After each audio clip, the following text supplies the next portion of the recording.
चोरी का फल। किसी गांव में एक किसान रहता था। उसके दो बेटे और एक बेटी थी। बड़ा बेटा का नाम मोनू और छोटा बेटा का नाम सोनू था। बेटी का नाम यमी थी। तीनों हर रोज दूसरे गांव के स्कूल में पढ़ने जाते थे। किसान अपने तीनों बच्चों को बहुत प्यार करता था। उसका सपना था कि उसके तीनों बच्चे पढ़ लिख कर अच्छे और बड़े आदमी बने।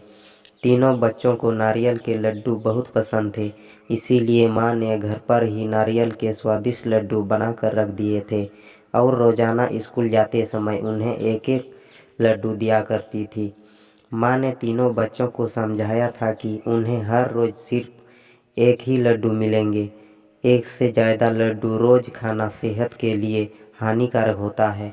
माँ ने उन्हें ऐसा डराने के लिए कहा था ताकि लड्डू ज़्यादा समय तक चले।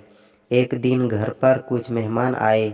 उनको लड्डू देने के लिए जब माँ ने लड्डू का डब्बा खोला तो वह दंग रह गई।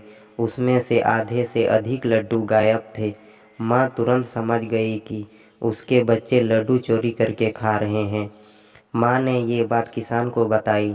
किसान को यह बात सुनकर बहुत दुख हुआ। वह इतनी मेहनत करके अपने बच्चों को पढ़ा लिखा रहा था। उसके बच्चे यदि चोरी जैसा गलत काम करना सीख रहे हैं तो उसके लिए बड़े शर्म और दुख की बात थी।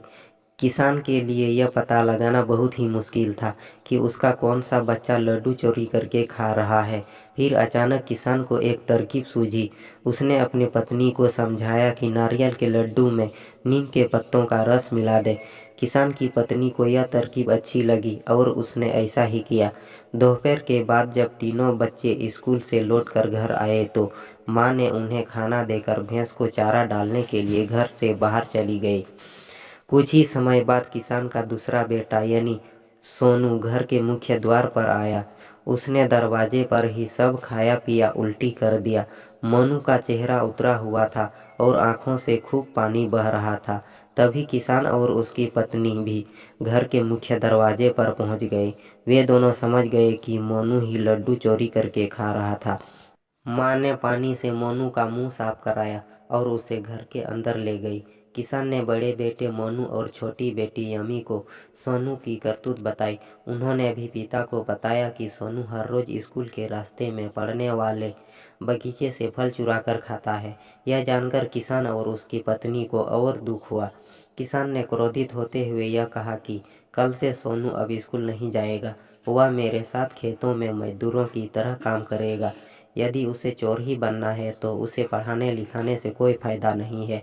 उधर सोनू की रो रो कर हालत खराब थी। उसको अपनी गलती का एहसास हो चुका था। उसने अपनी गलती स्वीकार कर ली। सोनू ने अपने माता पिता से माफ़ी मांगते हुए कहा कि वह आगे से कभी चोरी नहीं करेगा।